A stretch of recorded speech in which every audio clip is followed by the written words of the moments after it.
नमस्कार, जय हिंद। मैं हूँ राकेश अचल और आप देख रहे हैं चक्षुदर्शी का एक खास प्रोग्राम। आज चक्षुदर्शी में आप देखते हैं कि अक्सर ऐसे विषयों पर हम बात करते हैं कि जो आमतौर पर ज़ेर बहस नहीं होते हैं। आज मैं आपको बताना चाहता हूँ कि मध्य प्रदेश में जो हमारे मुख्यमंत्री हैं डॉक्टर मोहन यादव, वो किस तरह से ग्वालियर, मध्य प्रदेश का जो ग्वालियर शहर है, उसको अपनी सीकरी समझ करके हर दिन मत्था टेकने पहुंच रहे हैं। आपको याद है कि डॉक्टर मोहन यादव को 2023 के विधानसभा चुनाव के बाद अप्रत्याशित रूप से मध्य प्रदेश का मुख्यमंत्री बनाया गया था भारतीय जनता पार्टी की ओर से। दावेदार तो दूसरे लोग थे। खुद निवर्तमान जो मुख्यमंत्री थे शिवराज सिंह चौहान, उन्हें भी लग रहा था कि उन्हें मुख्यमंत्री बनाया जाएगा। कैलाश विजयवर्गीय थे, गोपाल भार्गव थे, बहुत से लंबे नाम थे, नरोत्तम मिश्रा जैसे कई नाम थे, लेकिन बनाए गए डॉक्टर मोहन यादव। अब मोहन यादव वह मुख्यमंत्री तो बन गए, लेकिन मध्य प्रदेश में सरकार चलाने के लिए संतुलन बनाए रखना बहुत कठिन काम होता है। और इस समय संयोग से मध्य प्रदेश में जो सत्ता के ध्रुव हैं, जिनको मुख्य ध्रुव कह सकते हैं, और जो केंद्र में भी अपनी पहुंच रखते हैं, जिनका अपना राजनीतिक विरासत भी है, वो ले दे करके बचे हैं केंद्रीय मंत्री ज्योतिरादित्य सिंधिया। और दूसरे ध्रुव पर एक जमाने में जब नरेंद्र सिंह तोमर हुआ करते थे तो वो भी एक ध्रुव थे। हालांकि कहने को केंद्रीय मंत्रिमंडल में मध्य प्रदेश से दूसरे लोग भी हैं, शिवराज सिंह चौहान भी हैं, कृषि मंत्री भी हैं, लेकिन डॉक्टर मोहन यादव के लिए बजाय शिवराज सिंह चौहान को साधने के, या अब जो प्रदेश विधानसभा के अध्यक्ष हैं नरेंद्र सिंह तोमर, उन्हें साधने के ज्योतिरादित्य सिंधिया को साधना ज़्यादा जरूरी लगता है। और यही वजह है कि आप देखेंगे कि पिछले एक साल में, एक सवा साल में मध्य प्रदेश के मुख्यमंत्री डॉक्टर मोहन यादव ने ग्वालियर की अविराम यात्राएं की हैं। अविराम से मेरा कहने का आशय है कि वो लगभग महीने में कम से कम 2 और अधिक से अधिक 5-6 चक्कर लगाते हैं। बहाना कोई भी हो, चाहे वो शादी का हो, चाहे विवाह का हो, चाहे सिंधिया के कार्यक्रमों का हो, और चाहे पार्टी के कार्यक्रमों का हो, लेकिन उन्हें आना होता है। और अब तो स्थिति ये है कि छोटे छोटे जो कार्यक्रम होते हैं सिंधिया के, उसमें भी उन्हें आना पड़ता है, उनकी तैयारियों का जायजा लेना पड़ता है, हाजिरी देनी पड़ती है। एक तरह से जैसे पार्टी का कार्यकर्ता किसी मठ में जाके हाजिरी लगाता है, वैसे डॉक्टर मोहन यादव लगातार सिंधिया के यहाँ हाजिरी भर रहे हैं, अपनी हाजिरी उपस्थिति दे रहे हैं। शायद उन्हें डर है कि इस प्रदेश में सत्ता का संतुलन बनाने में अगर वो कहीं गड़बड़ करते हैं तो उनको समस्या आ सकती है, क्योंकि मुख्यमंत्री के पद पर तो हमेशा किसी का भी कार्यकाल रहा हो, कई लोगों की नज़र होती है, और जरा सी निगाह बरके नहीं कि आपके हाथ से कुर्सी गई नहीं।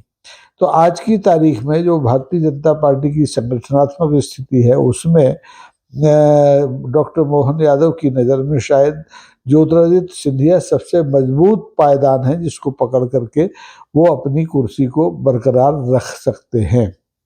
और ऐसा लगता भी है, ज्योतिरादित्य सिंधिया भी डॉक्टर मोहन यादव को उसी तरह से लगातार अपने साथ रखे हुए हैं, जैसे किसी जमाने में ज्योतिरादित्य सिंधिया के जो पिता हैं स्वर्गीय माधवराव सिंधिया, वो तत्कालीन मुख्यमंत्री मोतीलाल वोरा को अपने साथ रखते थे, छाया की तरह रखते थे। ये उस समय वोरा जी को सिंधिया का यस मैन कहा जाता था, यानी वो सिंधिया के किसी भी छोटे बड़े इच्छा को, उनके आदेश को हमेशा सिरोधार करते थे, उन्होंने कभी मना नहीं किया। यही हम देख रहे हैं पिछले इस 1.5 साल में कि डॉक्टर मोहन यादव भी जब से मध्य प्रदेश के मुख्यमंत्री बने हैं, उन्होंने केंद्रीय मंत्री ज्योतिरादित्य सिंधिया को सबसे ज़्यादा तवज्जो दी है। हर छोटे बड़े कार्यक्रम में, चाहे उनके बेटे को ग्वालियर के नवनिर्मित स्टेडियम में कोई अंतर्राष्ट्रीय मैच कराना हो, चाहे सिंधिया को अपने यहाँ कोई सड़क बनानी हो, कोई पुल बनाना हो, कुछ भी करना हो, उसके लिए वो मुख्यमंत्री की तरफ से कभी ना नहीं हुई है, कभी उन्होंने ना नुकुर नहीं की है। बल्कि कहावत तो है कि वो एक पैर पर खड़े रहते हैं ग्वालियर आने के लिए। अभी कल की बात है, 10 मार्च को स्वर्गीय माधवराव सिंधिया का जन्मदिन था। तो उस दिन भी भजन संध्या, एक मामूली सी भजन संध्या उनकी समाधि पर आयोजित की गई थी। स्थानीय गायक थे, कोई बाहर से भी नहीं आए थे, लेकिन माननीय मुख्यमंत्री जी भोपाल से चल करके ग्वालियर आए, और हर तीसरे दिन, हर चौथे दिन उनका ग्वालियर आना बना रहता है। एक मोटा सा आंकड़ा है कि पिछले 1.5 साल में उन्होंने कम से कम 36 बार ग्वालियर की यात्राएं की हैं। यानी ग्वालियर उनके लिए अब राजनीतिक तीर्थ से कम नहीं है। और वो इतना जबलपुर नहीं जाते, इतना भोपाल भी नहीं जाते, इतना प्रदेश के दूसरे बड़े शहरों में भी नहीं जाते हैं। इंदौर भी उनका जाना ना रहता, लेकिन बहुत कम रहता है। औसत अगर देखें, गिने अगर उनकी यात्रा और उनके प्रवासों को, तो ग्वालियर नंबर 1 है उनका। मतलब जो क्या कहते हैं, मन पसंद शहर अब है तो ग्वालियर है, और इसका लाभ ग्वालियर को मिलता दिखाई देने लगा है। जैसे अभी शिवपुरी में आप देखें कि एक जो माधव उद्यान है, राष्ट्रीय माधव उद्यान कहते हैं इसको, वन उद्यान है, वहाँ पर के टाइगर रिजर्व बनना था, तो मुख्यमंत्री वहाँ दौड़े हुए आए, उन्होंने वहाँ टाइगर छुड़वाया।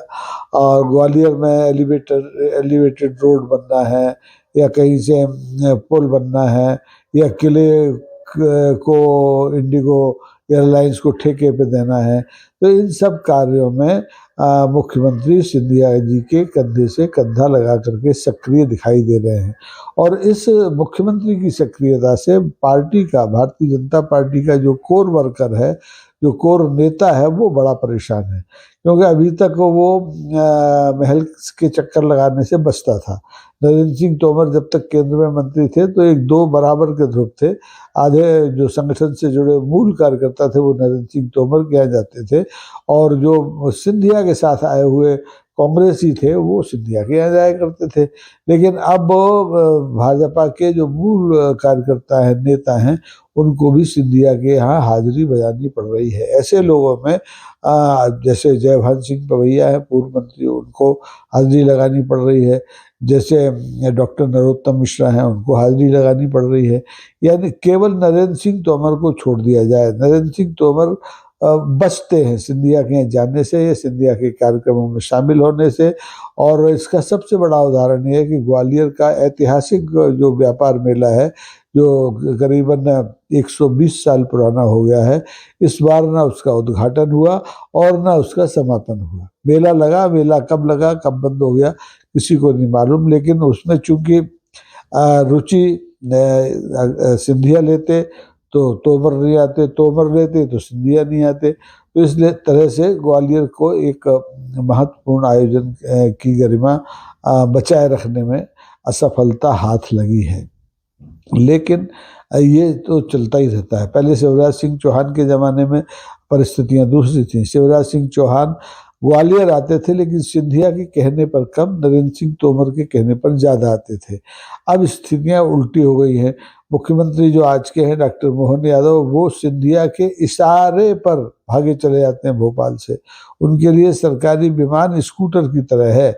आधी रात को अगर सिंधिया कॉल करते हैं, बुलाते हैं, तो मुख्यमंत्री बिना ना नुकुर किए हुए ग्वालियर में उपस्थित हो जाते हैं। और इसकी वजह से आप देखेंगे कि ग्वालियर में जो दूसरे निर्वाचित प्रतिनिधि हैं भारतीय जनता पार्टी के, वो बड़े परेशान हैं। खास तौर पर यहाँ के जो स्थानीय सांसद हैं भारत सिंह कुशवाहा, उनको तो कोई पूछते ही नहीं, जिला प्रशासन उनको घास नहीं डालता, जबकि वो ग्वालियर के निर्वाचित सांसद हैं। सिंधिया ग्वालियर के सांसद नहीं है, ग्वालियर के प्रतिनिधि नहीं है, वो गुना से जीतते हैं। उनकी जिम्मेदारियां गुना में ज़्यादा होनी चाहिए, लेकिन वो ग्वालियर चंबल संभाग को, केवल गुना और ग्वालियर की बात नहीं है, मुरैना हो, भिंड हो, गुना हो, शिवपुरी हो, दतिया हो, सबकी राजनीति में अपनी उपस्थिति न सिर्फ बनाए रखना चाहते हैं, बल्कि उसे अपने नियंत्रण में रखना चाहते हैं।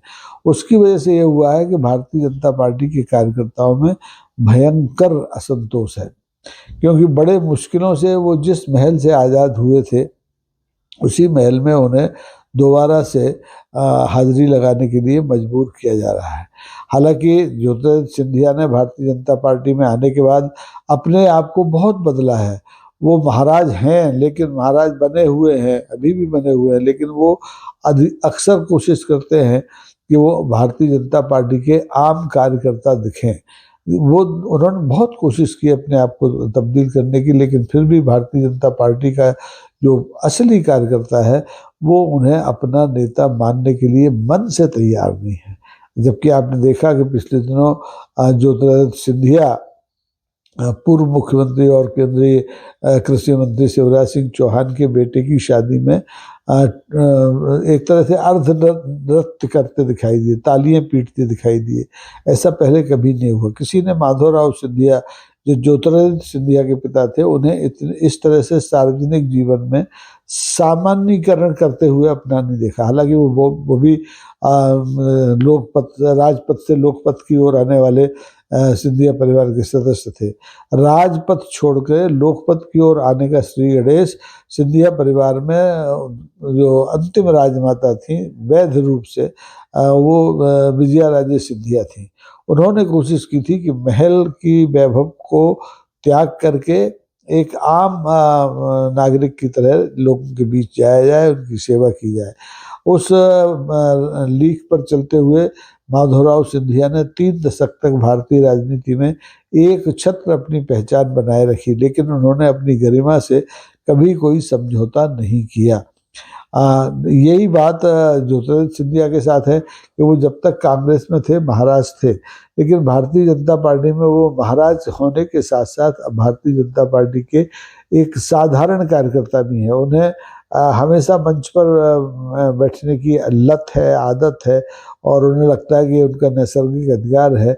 बावजूद उसके अब कई बार ऐसा होता है कि वो मंच के सामने बैठते हैं, कार्यकर्ताओं के बीच में बैठते हैं, सड़क पर बैठते हैं, लोगों से बात करते हैं, लेकिन लोगों की ये समझ में नहीं आ रहा है कि सिंधिया और मोहन यादव के बीच कौन सी खिचड़ी पक रही है, या किस मजबूरी में खिचड़ी पक रही है, कौन की व्यवस्था है कि जो इस गठजोड़ को कायम रखा जाए। देखिए, हर पार्टी में छत्रप होते हैं। कांग्रेस में भी खूब छत्रप है।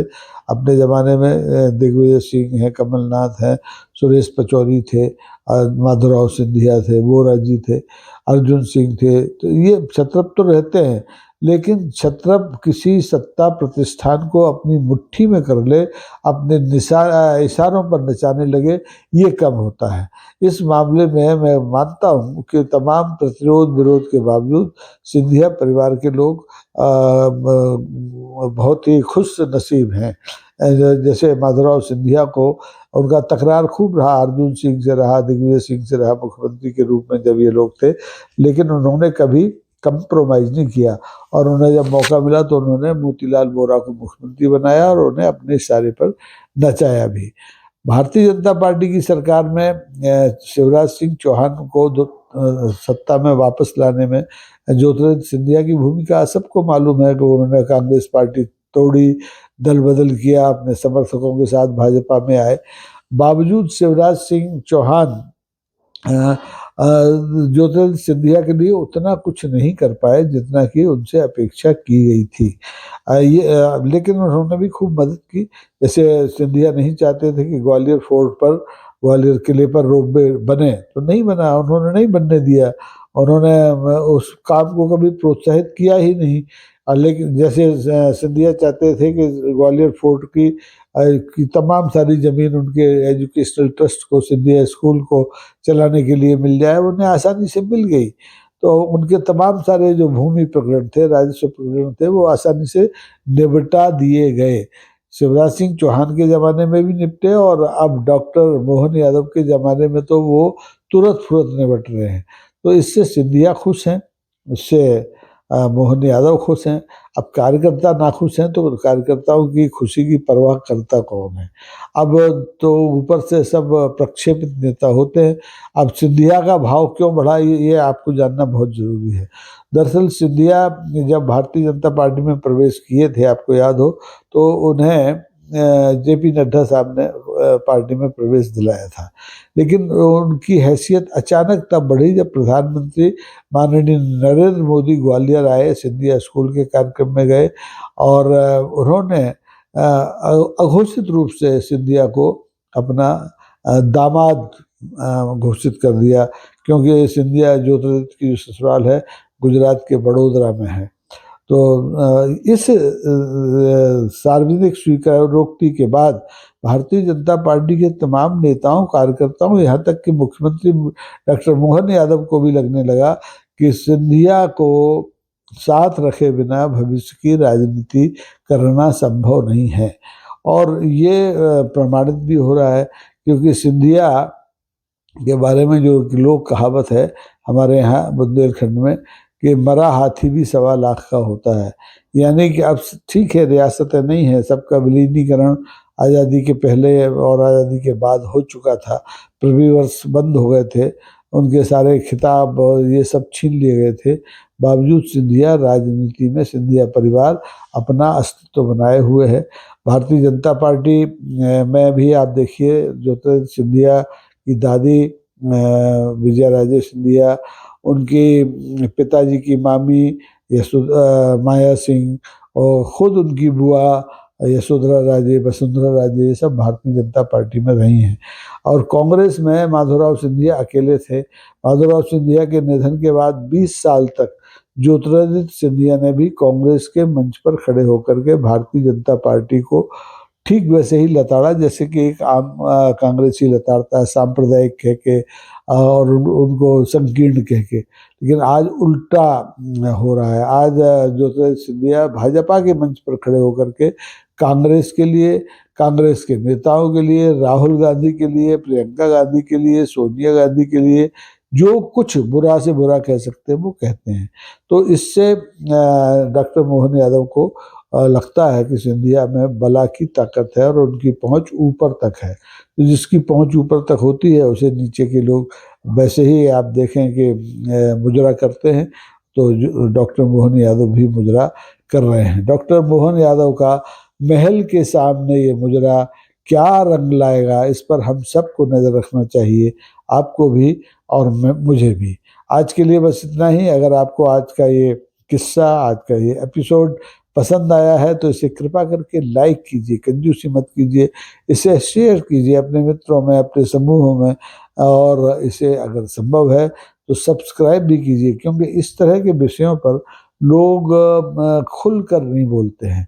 लेकिन अपनी तो आदत खराब है वाला मामला है। हम सब ऐसे ही मुद्दों पर आपके बीच बार बार बातचीत के लिए उपस्थित होते हैं। आज के लिए इतना ही। बहुत बहुत धन्यवाद। नमस्कार। जय हिंद।